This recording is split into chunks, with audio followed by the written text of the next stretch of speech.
जनताले भोट गरेर पठाएका व्यक्तिहरूले सबै अधिकार सुप्रिम कोर्टलाई सुम्पिदिए र सुप्रिम कोर्टका न्यायाधीशहरू हामीले चुनेका मान्छे होइनौँ। हामीले 76% चाहिँ नि चुनेका व्यक्तिहरूले चाहिँ नि सारा अधिकार आए चाहिँ नि हामीले सुप्रिम कोर्टलाई बुझाइदियो। अब जे हुन्छ मुलुकमा सुप्रिम कोर्ट डिसाइड गर्छ। लोकतन्त्र भनेको त्यो होइन।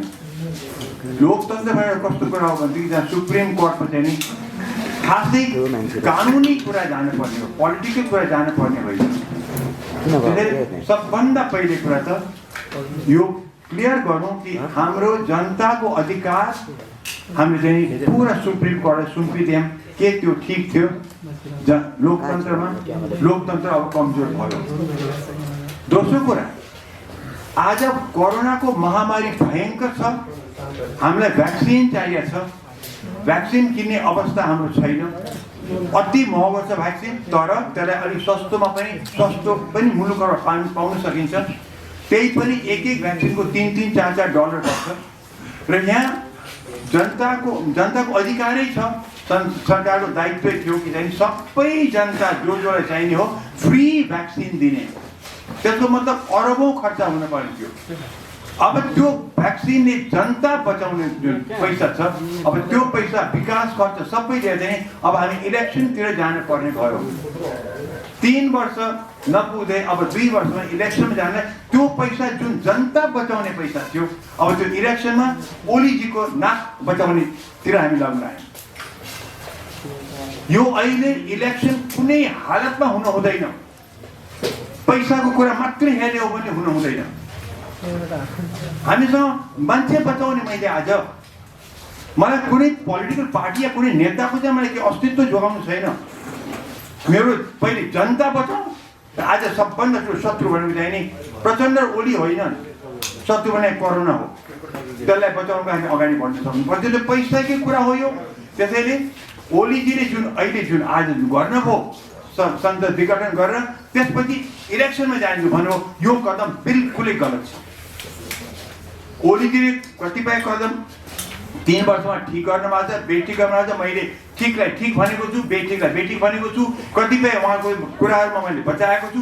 तर यो कदम चाहिँ नि डेमोक्रेसीको लागि पनि खतरा, जनताको लागि पनि खतरा। मेरो जनताको बाँच्न पाउने अधिकारमा जुन पैसा आउनु पर्यो त्यो चाहिँ हामी इलेक्सनतिर लग्दैछौँ। र त्यो इलेक्सनतिर के को लागि? त्यही नेताहरू छन् जो इलेक्सनमा लड्ने छन्, त्यही पार्टीहरू चाहिँ इलेक्सनमा लड्ने, जितेर आउने पनि फेरि यिनै हुन् जसले हाम्रो अहिलेको अवस्था ल्याएको छ। चेन्ज छैन, मान्छे उही हुन्, इलेक्सन भएर आउने त्यही व्यक्तिहरू हुन् भनेदेखि के काम लाग्छ? फेरि इलेक्सन आयो, जित्यो, आखिर हुन त यही रहेछ नि त। 2/3 सरकार बनाउँदाखेरि पनि यो अवस्था छ भनेदेखि अनि अब आउने चाहिँ नि चाहे त्यो 1/3 होस् कि 5/3 होस् कि 3/3 के मतलब? खालि भन्न खोजेको कि मुलुकको हित पनि हेरेर तपाईँ निर्णय गर्न सक्नुपर्छ। र यो पनि मलाई थाहा छ कि आज तपाईँलाई त्यो गर्नलाई कुनै बाधा छैन कि संविधानमा डाइरेक्टली यो ओलीजीलाई यो अधिकार छैन कि यो संविधान यो संसद विघटन गर्ने। र इनफ्याक्ट यही प्रधानमन्त्रीले संसद विघटन गर्छन् भनेरै चाहिँ नि यो क्लज चाहिँ नि यो राखिएको छ संविधानमा। र यो अधिकार नदिएको कारण पनि त्यही हो। त्यसैले यो हो। अब ओलीजीले अहिले केही समय पर्ख्याले के भन्छ र उहाँले यो गरे क्या कारण के भने उहाँलाई उहाँको विरोधलाई नि त्यहाँ अविश्वासको प्रस्ताव आउँदैछ भन्नु, त्यो त देखियो, पक्कै देखियो। तर त्यो त सामना गर्न सक्नु पर्थ्यो, यसरी भाग्ने होइन नि।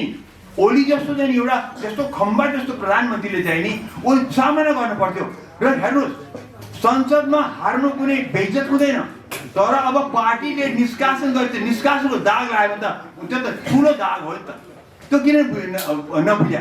यत्रो माहिर पोलिटिसियनले संसदमा गएर हार्नु जित्नुमा कुनै ठुलो कुरा छैन। त्यो चाहिँ त इज्जत पनि होइन, बेइज्जत पनि के पनि होइन, त्यो त चल्तीको कुरा हो। तर अब पार्टीमा जुन यो पार्टी बस्दैछ कम्युनिस्ट पार्टीको, उसले त डेफिनेटली चाहिँ अनुशासनमा चल्छ भनेको छ। र त्यसलाई एउटा निष्कासन नै हो।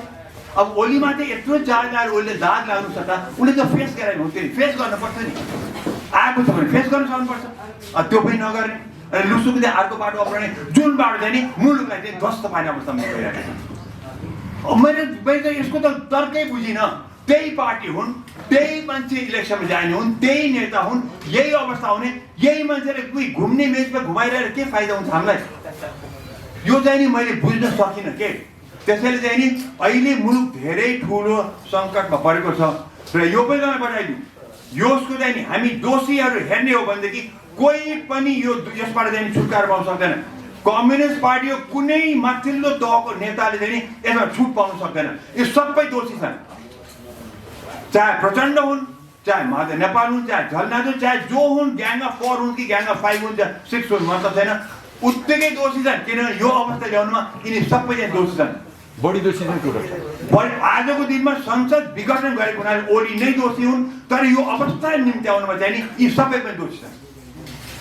प्रक्रियामा यो आजै युद्ध पुग्नुमा पनि दोषी छन्। किनभनेदेखि एउटा बताउँ, हरिणलाई पनि बाघले रखट्दै गयो भनेदेखि एक पोइन्टमा गइदियो, जब हरिण थाहा छ कि म मर्छु भनेर परेपछि उसले पनि थाहा छ मर्छु भनेर पनि उसले सिङले चाहिँ बाघमाथि अट्याक गर्छ र ओलीले चाहिँ घ्याक्दै ग्याङ अफ 4ले घ्याक्दै ल्याएर चाहिँ त्यो भित्तामा पुर्याएपछि उसले चाहिँ हरिणले गरासकेर बाघमा अट्याक गरेको। तर ओली जस्तो माहिर पोलिटिसियन मैले जहिले पनि ओली जतिको यो राजनीतिको नेपालमा छँदै छैन। आजको दिनमा सबै नेता एकातिर राख्नु, ओली एकातिर राख्नु, ओली नै उसकै नै भारी हुन्छ पल्ला भनेको जहिले पनि मैले भनेको थिएँ। र त्यो मैले देखेँ अस्तिको दिनमा जब ओलीजी प्रचण्डको घरमा गए, बादललाई भेट्न गए, त्यो लास्ट डे थियो ओलीजीको चुलीमा पुगेको राजनीतिक माहिरपन त्यो चुलीमा थियो। जब भोलिपल्ट संसद विघटन गरे त्यो चाहिँ गन्दराङ गुन्द्रुङ गयो। जस्तो प्रचण्डलाई मैले एक जमानामा प्रचण्ड नै भन्थे, जब इलेक्सन चाहिँ उनको चाहिँ पक्षमा जान आँटेन, राति 2 बजे चाहिँ उनले चाहिँ म मान्दिनँ भने उनी चकनाचुर भएका थिए। ओली मेरो उसमा चाहिँ माहिर पोलिटिसियन त्यो दिनसम्म कस्तो गजब गरे। प्रचण्डलाई पनि ओहो ओली त अब गले बिते खत्तम भए, म कहाँ चाकरी गर्न आए, बादल कहाँ गए, वामदेवलाई यो आश्वासन दिए, सबैलाई ओ यस्तो चकिन हो ओली त खत्तम भएछ बिचरा त भन्ने अवस्था पुर्याएर भोलिपल्ट सबैको ठ्याक्कै खत्तम गरे। त्योभन्दा ठुलो चलाकी कुनै हुनै सक्दैन। यो त राजा महेन्द्रले गरेको कुरा जस्तै हो। बताउँ तपाईँहरूलाई, जब राजा महेन्द्रले पुसको जो 17 साल गरेका थिए नि, त्यस बेलामा सुवर्ण शमशेर राजाको नजिक थिए। सुवर्ण शमशेर चाहिँ कलकत्ता जानु थियो र सुवर्ण शमशेर कलकत्ता जानु थियो कुन दिन हो र त्यो सुवर्ण शमशेरलाई राजाले चाहिँ अब अलि माया गर्ने के भन्नु, तिमी कहिले जाने कलकत्ता भनेर सोधे। सरकार म चाहिँ पुसको कति गर्थेँ, होइन काम गर्नु त गइहाल्न भने उसलाई 7 दिन अगाडि भगाइदियो। बिपीले चाहिँ नि, अनि बिपीको चाहिँ नि पुसको जनताले भोट गरेर पठाएका व्यक्तिहरूले सबै अधिकार सुप्रिम कोर्टलाई सुम्पिदिए र सुप्रिम कोर्टका न्यायाधीशहरू हामीले चुनेका मान्छे होइनौँ। हामीले 76%ले चाहिँ नि चुनेका व्यक्तिहरूले चाहिँ नि सारा अधिकार आए चाहिँ नि हामीले सुप्रिम कोर्टलाई बुझाइदियो। अब जे हुनु त मुलुकमा सुप्रिम कोर्ट डिसाइड गर्छ। लोकतन्त्र भनेको त्यो होइन। लोकतन्त्र भनेको कस्तो कुरा हो भनेदेखि जहाँ सुप्रिम कोर्टमा चाहिँ नि खासै कानुनी कुरा जानुपर्ने हो, पोलिटिकल कुरा जानुपर्ने होइन। सबभन्दा पहिले कुरा त यो क्लियर गरौँ कि हाम्रो जनताको अधिकार हामीले चाहिँ पुरा सुप्रिम कोर्टलाई सुम्पिदियौँ के त्यो ठिक थियो? लोकतन्त्र अब कमजोर भयो। दोस्रो कुरा, आज कोरोनाको महामारी भयङ्कर छ, हामीलाई भ्याक्सिन चाहिएको छ। भ्याक्सिन किन्ने अवस्था हाम्रो छैन, अति महँगो छ भ्याक्सिन, तर त्यसलाई अलिक सस्तो पनि मुलुकबाट पाउन सकिन्छ। त्यही पनि एक भ्याक्सिनको $3-4 पर्छ र यहाँ जनताको अधिकारै छ। सरकारको दायित्व थियो कि चाहिँ सबै जनता जोलाई चाहिने हो फ्री भ्याक्सिन दिने। त्यसको मतलब अरबौँ खर्च हुन पर्ने थियो। अब त्यो भ्याक्सिनले जनता बचाउने जुन पैसा छ, अब त्यो पैसा विकास खर्च सबै दिएर चाहिँ अब हामी इलेक्सनतिर जानुपर्ने भयो। 3 वर्ष नपुग्दै अब 2 वर्षमा इलेक्सनमा जाने त्यो पैसा जुन जनता बचाउने पैसा थियो, अब त्यो इलेक्सनमा ओलीजीको नाक बचाउनेतिर हामी लाग्न आयौँ। यो अहिले